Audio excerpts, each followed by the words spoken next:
Oh my god, it's Reptilicus. Somebody didn't see in months because, hey, real life happens, but Warhammer is there to stay. So what do we got here? We got a pretty interesting 2 versus tournament, and it's Team ODM 2 versus Team, I don't know what's their name, but one of them Cycle has a charge. weeaboo.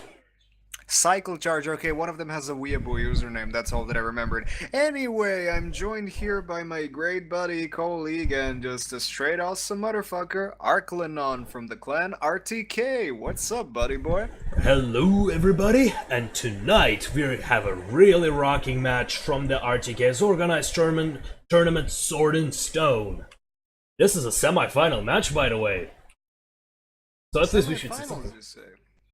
Yeah, we couldn't get that many competitors because, well, it's Warhammer Total War. So don't expect much, but I think we're gonna get some. Well, gotta give it what it's due. But It's true. It's true. exactly. So tonight we have a very interesting competition, as Reptilicus has already established. We have got ODM versus Team Cycle Charge. Now we can see if you have already checked the builds, but I would like to talk about strategy here. Yeah, the good stuff.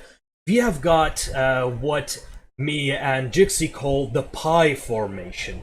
Yes, it's an actual thing. It's a pie. Wow.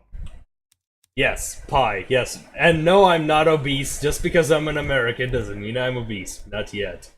Oh my god. You have Okay, about 10 years to add that to your belt, I believe. 10 years. Will do. Okay, so here's the important thing about this. You see the from the ODM's perspective, we see they have this kind of like a box, and on the sides they have the icing on this cake.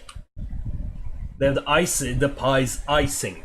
That's why it's the pie formation. It's all centered around this Mortis engine that's gonna be buffing everything, and the zombies, I think they're gonna be just meat for the meat grinder to block the charge of the enemy, and the charge is very important for the greenskins. That actually brings me to a very important question before we begin the battle. What would happen if you would actually eat zombie meat in Warhammer as a regular human? I mean, would you turn into one or, like, just die? Like, it's... Now, I am not very familiar with the lore, but because they're magical creations and not a viral infection, I would think you would just get sick. And probably die, yeah. Probably. It doesn't matter what you do, the outcome is the same in the Warhammer universe. You die, Die. and you fucking love it. So it's Orc and Dwarven side, it's much more conventional when it comes to the deployment. Tightly packed lines, spread and free here. We even got a Rune Lord doing all this hammering stuff because, hey, everybody loves Rune Lords, totally not OP in any way or form, right? And an Orc War Boss on a boar instead of a Wyvern because, hey, apparently people get paranoid about their fighters. But what really is interesting about the Greenskin army here is the Arachnarok Queen, and she is fabulous. Okay, that sounded so oh wrong, yeah. but yeah. Anyway, the important thing is it's a queen. It's gonna pump out a lot of spiderlings. Yeah, let's The talk more the about those merrier. spiderlings here. You see, these spiderlings are currently considered quite overpowered because you can spawn 5 of them with almost no cooldown. Gotta love the new Yeah, changes, the summoned units. yeah, Give some almost. factions, buff the Yep. others. Indeed. Now those spiderlings lose health over time, and they don't have much health to begin with, but they're unbreakable. They've got poison attacks, and you can summon them behind the enemy lines. Did anybody say arachnophobia? Yeah, I don't Ooh. have arachnophobia, but I can understand. Yeah, gotta love Oh yeah. spiders. Oh yeah, absolutely. Shout out Now to I would like to mention a very important thing. On the right side, sorry, not the ODM, but the Team Cycle Charge is fighting as one. They have an organized formation with 2 people in it. On the left, however, like this is the big thing in 2v2. You need to fight as one. Now, as you can remember from a StarCraft, we fight as one kind of zealots. It really comes into play. And no, your wife is not for hire. Remember the my life for hire thing. For well, years. life, it's all the same Yeah. shit. Like, You the, see- the only important thing about StarCraft 2, in my opinion, is I'm heavy metal. Because Thor, Oh, everybody loves I Thor. could aim, but with this thing, I don't have to. Yeah, I like it. I like it. But you raise a very good point. I see a lot of people making that mistake in 2 versus 2, fighting like it's like more people 1 versus 1, basically. They're just focusing on that instead of focusing on the entire macro of the game, like the Yes. entire battlefield, and it takes so much fun out of 2 versus 2. Anyway, I think the intro was quite informative, and I think we I can get think down it to was. I think we are ready to begin with this replay in 3, 2, 1, and let's unpause the replay. Okay. Yeah, so technical. Indeed. Now we've got both sides coming in. Like, I really don't like the dwarf and the greenskin. They're just so divided. Just I as don't like the deployment at all. yeah. As Abe Lincoln said, a house divided against itself cannot stand, and here it's definitely not united. And he was also honest Abe, right? So Yeah, that's a pretty honest I thing. guess he probably told the truth. But anyway, we can see the steam tank over here trying to take out that beautiful Ragnarok baby over there. Indeed. But, yeah, she is taking quite a beating, but she's an old gal. I'm quite sure she's seen worse in her days in the slums of the whatever forest, Spider Town, whatever. I don't even know. But anyway, the important thing is, the Greenskin and Dwarf team, they are so spread out right now, and they're probably going to try to do a flank overload, I believe, here. They might even just ignore the center, but the Vampires are bringing out the Blood Knights, and, you know, Red blood's Duke. gonna flow. And not just that, we have a flyer advantage. The Empire and the Vampires both have got the flyer advantage, and now what they're doing is they're scouting for those invisible elves, so invisible gobos or whatever. No, invisible elves. Oh man, that was scary. Yeah, I know, right? Fucking elves. Anyway, Banshees are actually gonna try to blob up the Crimson Killers over here. I think it would work. I think this is a good move because they're very good on 1v1. They're ethereal.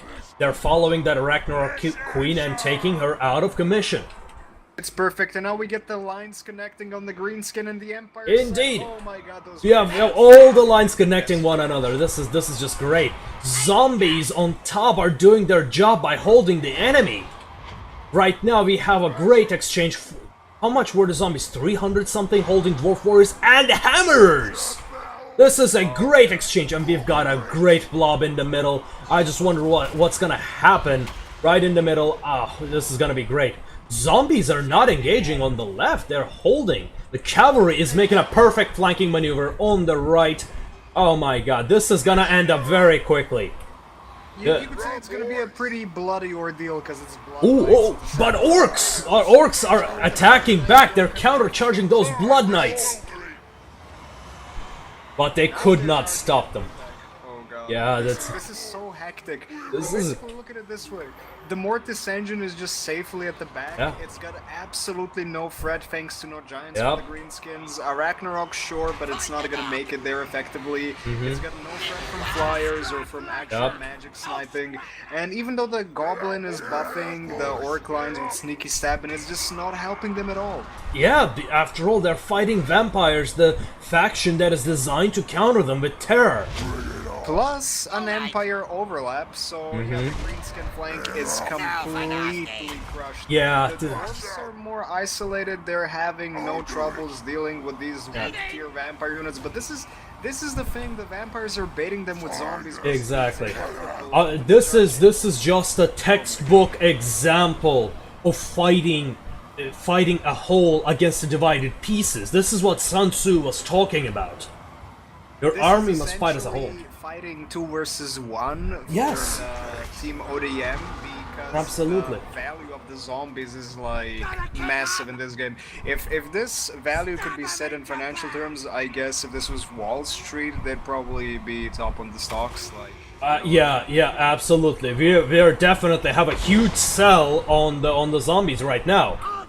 The greenskins are coming back, but they're simply overwhelmed by the numbers of the Empire and the vampires. The Empire and vampire player have played it very nicely with the cavalry, but I'll have to protest their one move. I think they did not utilize their general and gen sniping properly up until this point. Right now they're trying to snipe the Dwarven Rune Lord, but they're just constantly switching targets, not very coordinated. Even then, their base coordination is very nice. They're complementing one another just perfectly. You could see that they've played together for quite Yes, a while. absolutely. You can actually see the synergy here. Absolutely. Players have been playing consistently. And this is the entire thing. They handle the engagement just absolutely perfect. Complete domination. The zombies basically Yes, won yes. away because 2v1. This is a 2v1 fight. versus one. This is like just ganking mid lane on level 2 or something like that in League. So it's Absolutely. perfect. They're fighting two divided parts are fighting one whole. The team cycle chart is acting as a one whole. And the second general has went down. No, sorry, the first general has went down. The Orc War Boss is almost going down. Rune Lord has went down. Here's what I'm not understanding. Why did they go for the Rune Lord first instead of the War Boss? War Boss can kill easily. Probably because he ran away. Rune Lord's just like the default Rune Lord is just pretty tanky as Skel, but I don't know. I guess it's probably because morale has a much bigger impact. Indeed. AKA leadership, whatever you want to call it. But Indeed, and the battle over. Yeah. Let's actually take a look at the kill score. Indeed. Alright, we have got on the left side ODM. The general killed 19. Oh, those savage orc biggins killed 151. But the question is, what did they kill? They have not gained any ranks, so I assume they were way too busy fighting zombies.